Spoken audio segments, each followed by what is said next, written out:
আসসালামু আলাইকুম এভরিওয়ান। অবহেলার শেষ মূল্য গল্পের 10 নম্বর পর্ব। তো চলো বেশি কথা না বলে গল্প শুরু করা যাক। রবিন চলে যাওয়ার কিছুক্ষণ পর রিয়া চলে আসলো। তবে রিয়া চারপাশে আমাকে খুঁজতেছে। আমি রিয়ার সামনে গিয়ে বললাম, এত দেরি হলো কেন এখানে আসতে? রিয়া রেগে বলল, বাবার সাথে আজকে মার্কেটে যাব বলেছিলাম, আর তুমি চাচিকে বললে তাড়াতাড়ি এখানে আসতে। কেন বলেছো বলো তো? আমি বললাম, তোমার হবু হাজবেন্ড একটা মেয়ে নিয়ে এই হোটেলে ঢুকেছে। রিয়া চোখ বড় বড় করে বলল, তোমার কি মাথা খারাপ হয়ে গেছে নাকি? আমি রিয়ার হাত ধরে বললাম, কোনো কথা না বলে ভেতরে চলো। রিয়াকে ভেতরে নিয়ে গিয়ে ম্যানেজারের কাছে গিয়ে বললাম, স্যার আমাদের কিছু তথ্য দরকার ছিল। ম্যানেজার বলল, সরি স্যার, আমরা কারো গোপন তথ্য দেই না। আমি ম্যানেজারের হাতে 1000 টাকার একটা নোট দিয়ে বললাম, এখন বলেন, কিছুক্ষণ আগে সুমন নামে একটা ছেলে এখানে এসেছিল, সে কি এখনো এখানে আছে নাকি? ম্যানেজার বলল, হ্যাঁ স্যার, এই নামের একটা ছেলে এখানে এসেছে 5 মিনিটের উপরে। আর বিশেষ করে একটা কথা, এই ছেলে আমাদের রেগুলার কাস্টমার। আমি ধন্যবাদ দিয়ে রিয়ার হাত ধরে হোটেল থেকে বের হয়ে বললাম, কি আমার কথা তো এখন বিশ্বাস হলো? আন্টি আগে থেকেই জানতো এই ছেলেটা ভালো না, আর তোমাকে অবুঝ পেয়ে ভুলিয়ে ভালিয়ে পটিয়ে নিয়েছে। রিয়া কোনো কথা বলছে না, চুপচাপ দাঁড়িয়ে আছে। আমি এবার রিয়ার একটা হাত ধরে বললাম, কিছুক্ষণ অপেক্ষা করো, ওরা হয়তো বেরিয়ে আসবে, পরে ইচ্ছেমতো শাস্তি দিবে। রিয়া কোনো কথাই বলছে না, শুধু চুপচাপ দাঁড়িয়ে আছে। 10 মিনিটের মতো দাঁড়িয়ে থাকার পর রিয়ার হবু হাজবেন্ড একটা মেয়ের হাত ধরে বের হলো। রিয়া যেই সুমনের কাছে যাবে, আমি ওর হাত ধরে আটকে বললাম, একটু অপেক্ষা করো, দেখি ও কি করে। রিয়া আমার দিকে অগ্নিদৃষ্টিতে তাকালো, যেটা দেখে আমি নিজেই ভয় পেয়ে গেলাম। ওরা সামনের দিকে হাঁটতে লাগলো, আমরাও আড়ালে ওদের ফলো করে হাঁটতে লাগলাম। কিছুক্ষণ পর ওরা একটা পার্কে ঢুকে গেল। ওদের পেছনে পেছনে আমরাও যেতে লাগলাম। তবে আমি পার্কে ঢুকেই পরীকে মেসেজ করে বললাম, তাড়াতাড়ি এখানে আসো, আমি একটা সমস্যায় পড়েছি। আমি জানি এখানে রিয়া ঝামেলা করবে, আর আমি একা এসব সামলাতে পারবো না, এজন্য পরীকে এখানে আসতে বললাম। ওরা গিয়ে একটা বেঞ্চের মাঝে বসলো, আমরা আড়াল থেকে ওদের ফলো করছি। সুমন মেয়েটাকে বলল, আজকে কতই না মজা হয়েছে তাই না জান? মেয়েটা শুধু বলল, তুমি আমাকে বিয়ে করবে তো? সুমন মেয়েটাকে জড়িয়ে ধরে বলল, তুমি যদি বলো তাহলে আজকে আমি তোমাকে বিয়ে করে নিব। হঠাৎ করে রিয়া দাঁড়িয়ে জোরে চিৎকার দিয়ে বলল, আজকে তোকে আমি খেয়েছি সুমনের বাচ্চা। এই কথা বলে রিয়া সরাসরি ওদের সামনে চলে গেল। রিয়ার পেছনে পেছনে আমিও গেলাম। সুমন তো রিয়াকে দেখে বোকা হয়ে গেছে। রিয়া সরাসরি সুমনের শার্টের কলার চেপে ধরে বলল, তুই এই মেয়েকে আবাসিক হোটেলে নিয়ে যাস, আবার আমাকেও বিয়ে করতে চাস?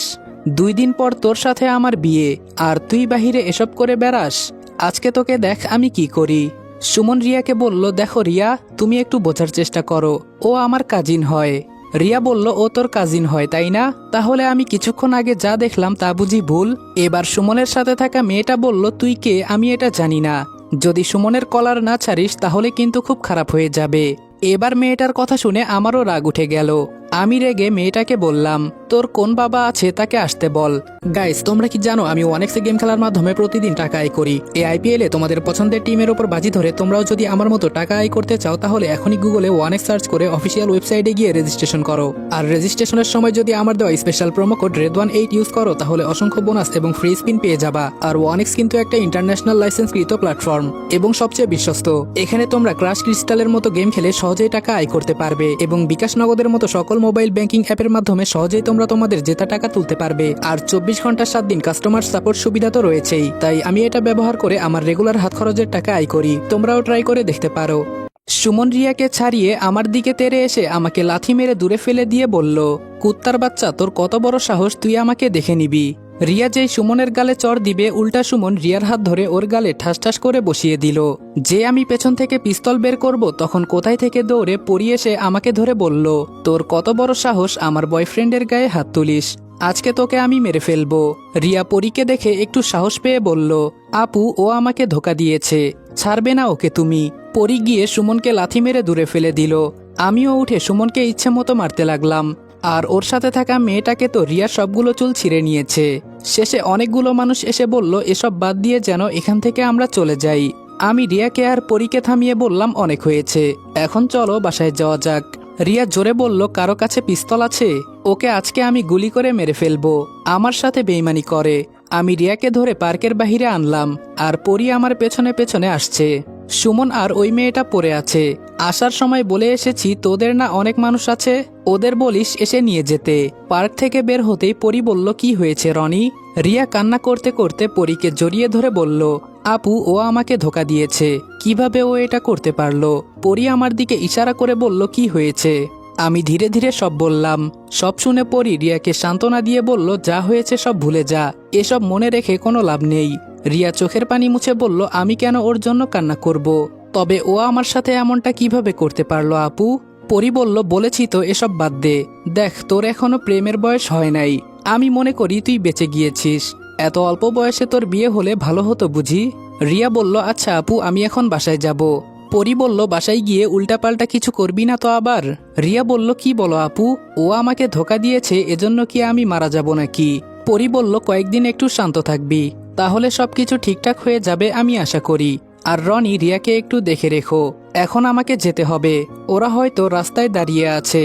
আমি বললাম, আচ্ছা ঠিক আছে যাও। পরী আমার কপালে একটা চুমু দিয়ে বলল, রাগ করিও না বেবি, ঠিক আছে? আমি বললাম, হ্যাঁ ওকে। পরী চলে যাওয়ার পর আমি রিয়ার পাশে বসে বললাম, আইসক্রিম খাবি? রিয়া কিছু বলছে না, শুধু চুপচাপ বসে আছে। আমি আবার বললাম, আইসক্রিম খাবি নাকি তাই বল, আজকে কিন্তু আমি তোকে ফ্রিতে সবকিছু খাওয়াবো। তাও রিয়া কিছু বলছে না, শুধু চুপচাপ বসে আছে।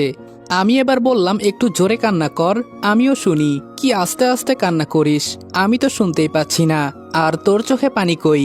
রিয়া রেগে গিয়ে আমাকে কিল ঘুষি দিতে দিতে বলল, কুত্তা তুই আমার সাথে মজা করিস? আমি রিয়াকে এক হাত দিয়ে জড়িয়ে ধরে বললাম, মানুষের ব্রেকআপ হলে কি কেউ মারা যায়? ও তোকে ধোকা দিয়েছে তো কি হয়েছে? পৃথিবীতে ছেলে কি কম আছে নাকি বল? তুই আগে ভালো করে পড়াশোনা কর, তারপর ভালো একটা ছেলে আমি বের করে দিব। এখন কান্না বন্ধ কর। রিয়া আমার হাত সরিয়ে চোখের পানি মুছে বলল, এখন বাসায় চল। আমি বললাম, আরে বাসায় তো যাব, তার আগে চল আইসক্রিম খাই। রিয়া বলল, তুই কিন্তু টাকা দিবি। আমি বললাম, আচ্ছা ঠিক আছে, আমি টাকা দিব, তোর কোনো চিন্তা করতে হবে না। দোকানের সামনে গিয়ে রিয়া বলল, আমার কিছুই ভালো লাগছে না, আমাকে প্লিজ বাড়িতে নিয়ে চলো। আমি বললাম, এখনই চলে যাবে নাকি? রিয়া বলল, আমি এখনই চলে যাব, আমার আর ভালো লাগছে না। আমি একটা রিক্সা ডেকে রিয়াকে নিয়ে বাসার উদ্দেশ্যে রওনা দিলাম, আর রিয়া আমার ঘাড়ের ওপর মাথা রেখে ঘুমিয়ে গেছে।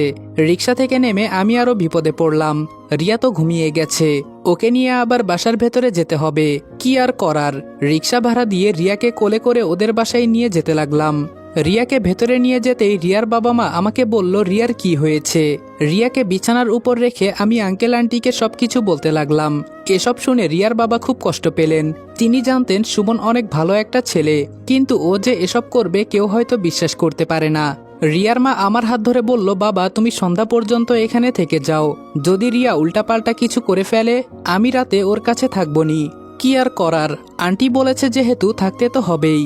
আমি একটা চেয়ার নিয়ে রিয়ার পাশে গিয়ে বসলাম। ঘুমন্ত অবস্থায় রিয়াকে অনেকটাই সুন্দর লাগছে। যদি আমার ভাগ্যটা এমন হতো আমার গার্লফ্রেন্ড পরি না হয়ে রিয়া হতো, তাহলে অনেকটাই ভালো হতো। আমি রিয়াকে এতটা পছন্দ করে ফেলেছি যেটা বলার বাহিরে। হঠাৎ রিয়ার চাচি রুমে ঢুকে বলল, কি অবস্থা রনি? আমি বললাম, আপনি এসেছেন, আচ্ছা ভালো হয়েছে। আন্টি বললেন, এখন বলো কি অবস্থা রিয়ার? আমি বললাম, আপনি যদি আমাকে এসব না বলতেন তাহলে অনেক বড় সমস্যা হয়ে যেত। আন্টি বললেন, আমি এসব জেনেই তো তোমাকে সবকিছু বলেছি। আমি বললাম, সবকিছু ঠিকঠাক আছে আন্টি, তবে রিয়া একটু পাগলামো করছে। আন্টি বললেন, সেসব ঠিক হয়ে যাবে, তবে আর একটা কথা। আমি বললাম, আন্টি বলেন।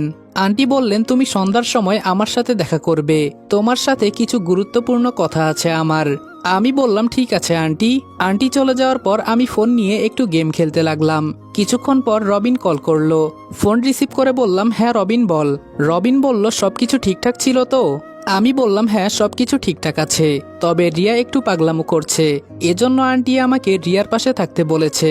রবিন বলল, আমি কি আসবো নাকি? আমি বললাম, না, তার আর কোনো দরকার নেই। রবিন বলল, তোকে একটা বিষয় মনে করিয়ে দিতে কল করলাম। আমি বললাম, হ্যাঁ কি বলবি বল। রবিন বলল, আগামীকাল পরীর জন্মদিন জানিস? আমি বললাম, আমি তো এসব জানি না, তুই কিভাবে জানলি বল। রবিন বলল, আমাকে এসব কথা আমার গার্লফ্রেন্ড বলেছে। আমি বললাম, ঠিক আছে, তোর এসব কথা কাউকে বলতে হবে না, আমি ওকে আমার মতো করে সারপ্রাইজ দিব। রবিন বলল, ঠিক আছে, তবে আমাকেও নিয়ে যাস। আমি বললাম, তোরে একটা সত্যি কথা বলবো রবিন, সেই দিন বলেছিলাম না একটা কথা বলবো, আজকে বলি শোন। রবিন বলল, বল শুনতেছি। আমি বললাম, আমি এখানে যেদিন প্রথম আসি সেই দিন রিয়াকে একবার দেখেই আমার পছন্দ হয়ে গেছে, কিন্তু আমি ওকে এসব বলতে পারি নাই। রিয়াকে আমার এতটাই পছন্দ হয়ে গেছে যে বলার বাহিরে। কিন্তু মাঝপথে পরি এসে সবকিছু গোলমাল করে দিল। এখন কি আর করার, পরীকে যেহেতু কথা দিয়ে ফেলেছি।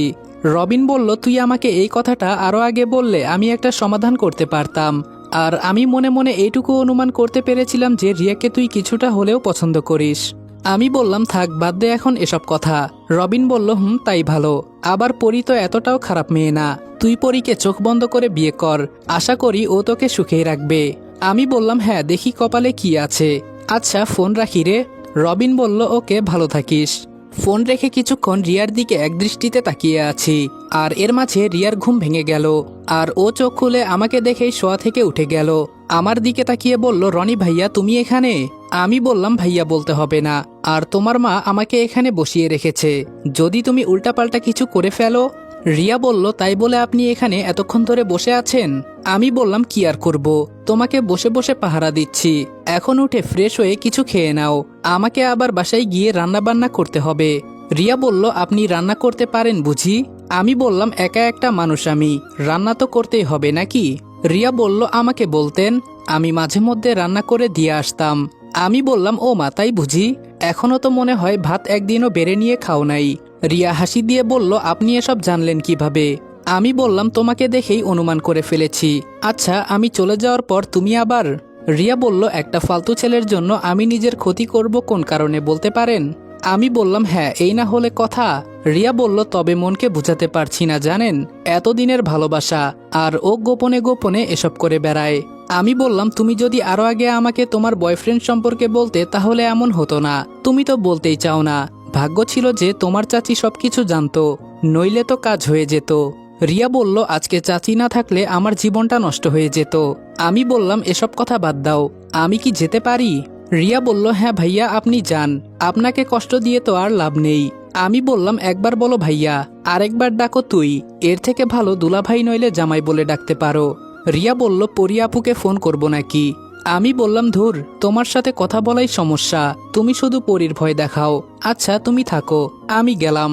এই কথা বলে আমি বাসা থেকে বের হয়ে আসলাম। আসার সময় আন্টিকে বলে আসছি যেন রিয়ার দিকে একটু নজর রাখে। রাস্তা দিয়ে হেঁটে যাচ্ছি, হঠাৎ পরির বান্ধবীর সাথে দেখা। আমি পরির বান্ধবীকে সালাম দিয়ে বললাম, ভালো আছেন আপু? পরির বান্ধবী বলল, এই তো ভালো আছি, তুমি কোথায় যাচ্ছ? আমি বললাম, এই তো আপু বাসায়। আপনার বাসা কি এই দিকে নাকি? পরির বান্ধবী বলল, আমার বাসা একটু সামনে। আচ্ছা তুমি এখন বাসায় যাও কেমন, আমি আসি। আমি বললাম, আপু একটা কথা বলবো? পরির বান্ধবী আবার দাঁড়িয়ে বলল, হ্যাঁ বলো। আমি বললাম, আপনি তো পরির সাথে সবসময় থাকেন, ও ভালো নাকি খারাপ আমি এটাও জানি না, না জেনে ওকে ভালোবাসতে শুরু করেছি, কি করব বলেন? ও আমাকে একটুও সময় দেয় নাই যে ওর সম্পর্কে কিছু জানবো। পরির বান্ধবীর হাত চেপে ধরে বললাম,